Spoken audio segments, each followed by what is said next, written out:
And as you heard there from across the political spectrum, Jared, and use of the word sad. It was sad to watch, according to the 2008 Obama campaign manager. For many Democrats, they're scratching their heads and wondering, and in panic mode, can they make a late shift ahead of the election, Jared?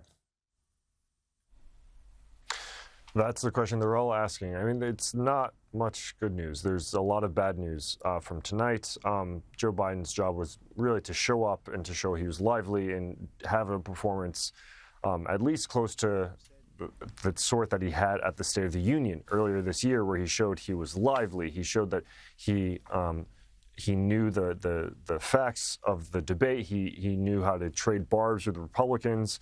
He didn't do that. The good news for Joe Biden is that it's still very early in the campaign. Let's not forget that this is a very early debate. The next debate is in September. And as of right now, neither of those candidates are actually the official party candidates. This is first time in modern history they're doing this debate across parties before they've actually clinched the nomination. And so the good news is that for Joe Biden is that he has some time to make this up if he wants to. The other good news is, as I've said before, that this is not the first time a sitting president has not done well on their first debate. As I've said, they are accustomed to being treated like the president of the United States. They're not accustomed to hostile environments. They're not accustomed to hostile debate environments with someone really trying to get under their skin, mentioning their family, trying to basically trigger them to be as unpresidential as possible. Whereas Donald Trump has been, you could say, preparing since January of 2021 for this very debate. And so I think in many ways it's not a good news date for Joe Biden, but there still is a lot of runway to go until November.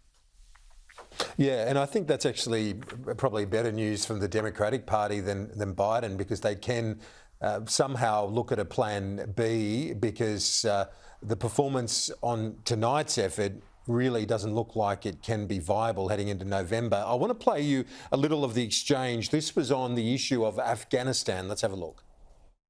When he was president, they were still killing people in Afghanistan. He didn't do anything about that. When he was president, we were still finding ourselves in a position where you had a notion that we were this safe country. The truth is, I'm the only president this century that doesn't have this decade, that doesn't have any troops dying anywhere in the world. And as far as Afghanistan is concerned, I was getting out of Afghanistan, but we were getting out with dignity, with strength, with power. He got out. It was the most embarrassing day in the history of our country's life. So there you've got the good contrast of the style, Jared. There might be many commentators and Democratic commentators and operatives who will be saying that Donald Trump told many mistruths, but he was coherent, he was able to cut through, and the contrast was very stark.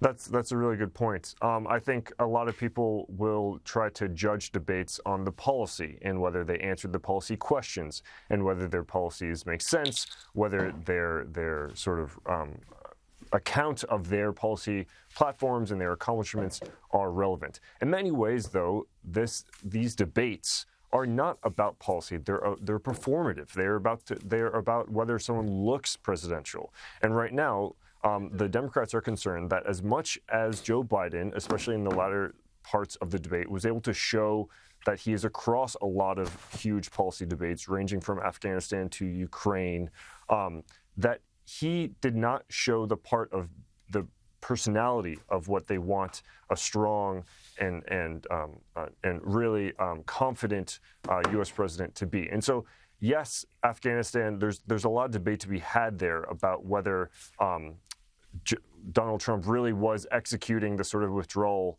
that Joe Biden ended up doing, or any withdrawal at all. And if anything, you saw that Donald Trump kicked the can down the road a number of times. And then Joe Biden, because of who he is and what he'd been saying since the Obama administration, only executed what Trump had started. There's a debate there about who did what and when. But again, does that matter? I don't think it matters as much. At the end of the day, the debate in so many ways is about the performance. And what we remember from prior debates as well is performances and one-liners, not the policy platforms. And on that front, you have to say that Joe Biden did not live up to the standards that his team had hoped he would. Jared Mondschein, great to get your insights. Thank you for joining us on a big day.